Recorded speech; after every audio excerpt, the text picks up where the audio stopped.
আমাদের দেশে বিয়ের পরে যদি সন্তান 6 মাসের মাথায় যদি সন্তান হয়, লক্ষ্য করে শুনতে হবে, তা নাহলে কিন্তু মিস করবেন। বিয়ে করেছে 6 মাসের মাথায় গিয়ে বাচ্চা হয়েছে, শ্বশুর শাশুড়ি তো দূরের কথা, স্বামীও চিন্তা করে যে এই বাচ্চা বোধহয় আমার না, এত তাড়াতাড়ি বাচ্চা হইল কেন? কি বল? এখন বিজ্ঞানীরা বলছে যে না, 6 মাসের ভিতরে যদি সন্তান হয় তা তার স্বামীর সন্তান, বলতেছে বিজ্ঞান। কিন্তু কোরআন বলেছে 1500 বছর আগে। কি বলেছে? আল্লাহ রাব্বুল আলামিন বলেন, ওয়া হামলুহু ওয়া ফিসালুহু সালাসুনা শাহরা।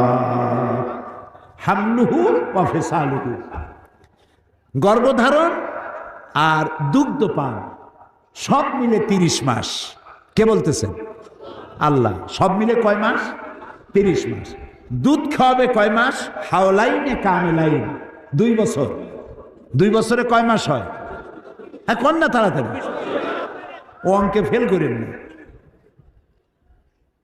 2 বছরে 24 মাস। তা আল্লাহ তাআলা আগে কি বলেছেন?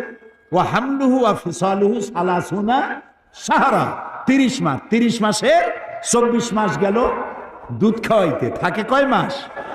6 মাস। এই 6 মাস গর্ভ, সর্বনিম্ন গর্ভের বয়স হলো 6 মাস। এটা বিজ্ঞান এখন বলতেছে। আর রাসূলকে দিয়ে আল্লাহ বলেছেন